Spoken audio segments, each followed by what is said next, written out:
3√2 एक irrational number है। तो इसको दो तरीक़ा से प्रूफ कर सकते हैं। मेथड 1 क्या है कि आप ये प्रूफ कर दो पहले कि √2 एक इरेशनल नंबर है, ये प्रूफ करो।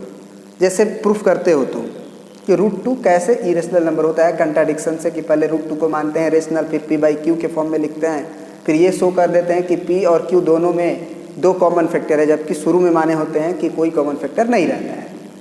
इसके बाद ये लिखो कि नॉन जीरो रेशनल नंबर गुने irrational number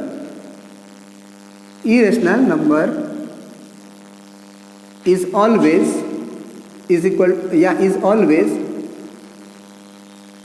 irrational number. Hence proof, irrational number लिख के उसके बाद हेंस प्रूफ, तो भी सही है। नॉन जीरो क्यों बोला गया रेशनल नंबर में? जैसे 2 होया वो नॉन जीरो रेशनल नंबर है, 3 हुआ नॉन जीरो है, 5 हुआ नॉन जीरो है रेशनल नंबर। लेकिन जीरो अगर ले लेंगे तो जीरो में कोई भी इरेशनल नंबर का भी गुना कर दोगे तो वो जीरो मिल जाएगा, तो तब तो रेशनल बन जाएगा, क्योंकि हमें पता है कि जीरो रेशनल नंबर है, 0/1 याद है तुम्हें। तो नॉन जीरो इसीलिए लिया गया है, ये याद रखना कि zero into irrational number rational number बन जाता है, लेकिन non zero rational number into irrational always irrational. ये फैक्ट दुनिया का हर एक आदमी जानता है कि ऐसा होता है, तो ये उसे समझाने की ज़रूरत नहीं है कि ये बात सही है, वो समझ जाएगा। या दूसरा मेथड क्या है, वही दूसरा मेथड आप देखो, वैसे ही करेंगे कि मान लेते हैं let 3√2 is a rational number.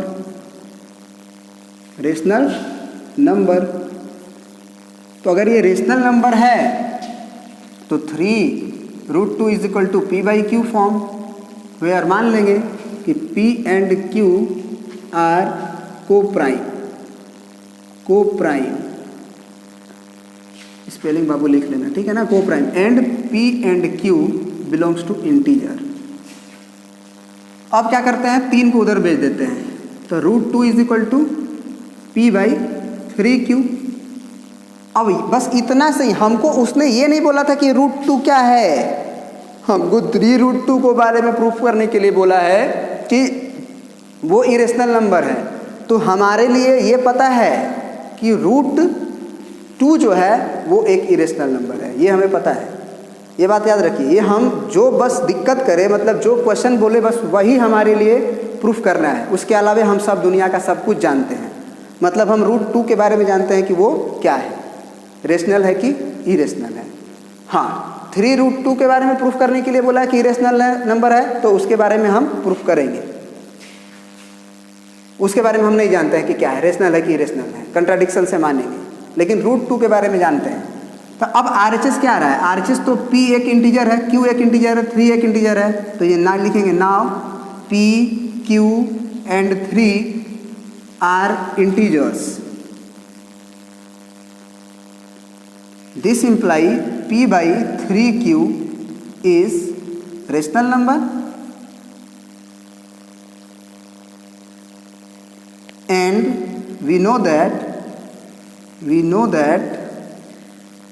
√2 is irrational. This imply, इससे क्या इंप्लाई होता है, irrational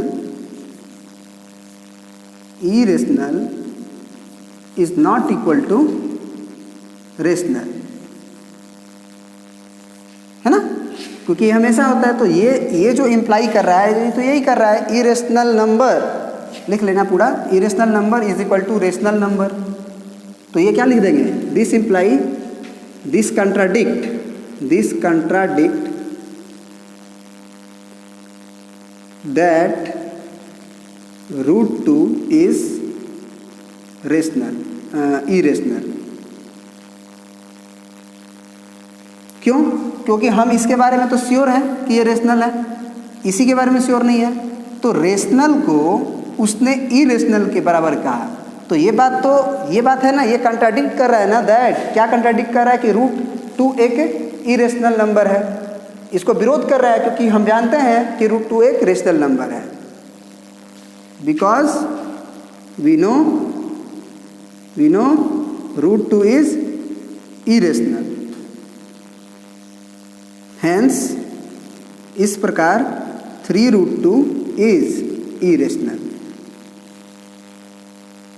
ठीक है ना? तो हो गया ये प्रूफ। अब नेक्स्ट आते हैं।